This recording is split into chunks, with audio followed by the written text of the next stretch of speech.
Hi, friends. Welcome to another episode of The Everyday Grind, where we have short conversations on solving common challenges that we face every day, share our experiences, learn from each other, and stay aware of events going on around us. I'm your host, William Obiana. And at the end of the episode, if you would like to share your thoughts on the topic, please feel free to drop a chat on Twitter and Instagram at William Obiana. So let's get right into it. So each generation is shaped by events. They have trends that they were typically experiencing at that time, and they had their own issues as well, which in turn affected their worldview, it affected their behaviors, it affected their attitude on life. And by understanding how they view society, we can better understand the reasons for their opinions, their actions, and how it affects us and the next generation after us. Now, this concept was explained in a book called The Fourth Turning by William Strauss and Neil Ho. They suggested that the history of the world is actually cyclical and it's divided into four repeating turnings, or you can call them generational cycles. And each of these cycles, they lasted about, on average, 20 years. Now, in this episode, we will dive a little bit deeper to understand this cycle and the characteristics for each of the generations and how they impacted society, and also our role in this turning, in how we can actually influence it and make it better for the next generation. The first turning on generational cycle was considered the period of the high.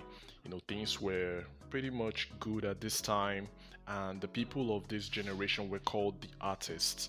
Now, they actually were characterized by very strong stability and economic improvement because things were going very well, things were smooth. They were very optimistic, they trusted authority, and generally they had this sense of unity amongst each other. And some of the examples was seen after World War II, where there was so much destruction and everybody came together to see how they could rebuild. And it was also seen in Africa after the independence from the colonial rule. Everybody tried to come together to see how they can build and actually make like a functional society. And during this time, everyone was happy. Things were going well.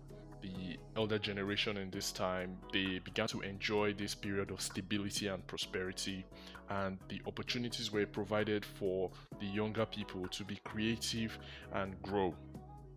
Now, these kids, they grew up and became the prophets of the next generational cycle. This was typically known as the awakening.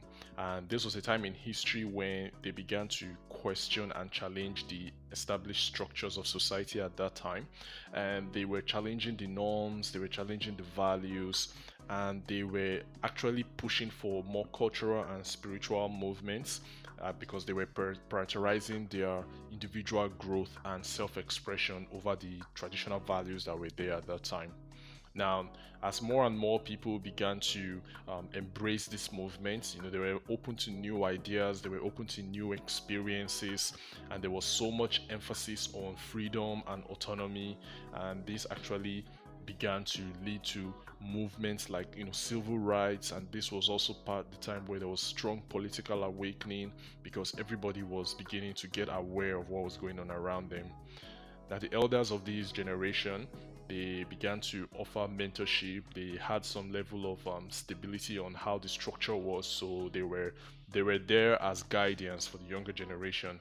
And the younger generation, being inspired and empowered by these elders, they began to challenge authorities slowly. They began to again push for some cultural reforms in order to change and shape the direction of how society would have to go further. And as a result of the prophets' movements for self-expression and breaking down the traditional structures that was there, the next generation after them, known as the nomads, they went into a period of unraveling. Now, this time in history, people were experiencing very strong individualism and they were selfish as a result. They had strong distrust for the government and society structures and were very cynical. Because of this, people became less focused on collective goals because everybody was selfish basically and more concerned about their own interest and their own personal desires, instant gratification, hoarding, and the rest of it. Now, this caused there to be a weakening in social institutions. And at the same period, because of the lack of authority figure, the lack of trust for these authority figures, the authorities at this time, they started to do more crime related things. They became very corrupt, and this also made these nomads have even a very strong skepticism towards them. So anything that any of the government officials would say at this period, they just didn't believe it. And during this period, beliefs were not like united. People had different beliefs. People believed whatever they wanted to believe, and this began to, break down society slowly, because there was disconnection between them. And at this period, this was where the consumer mentality is usually being born, because everybody's trying to one up every other person. And at the same time, the introduction of technology at this time also made it really viral. It made it worse.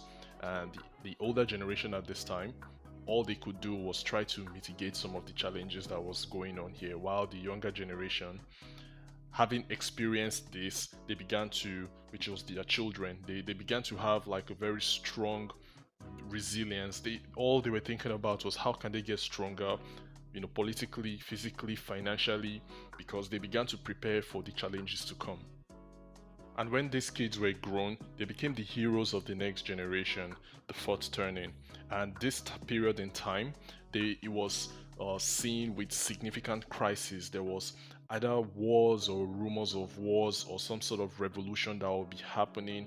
But fundamentally, all of their actions began to reshape society, because this period, there was a lot of risk involved with trying to fight authority figures, and society had already started undergoing some sort of transformation that was happening. And the people of this generation, they became more focused on collective goals, because they saw that selfishness did not get anybody anywhere.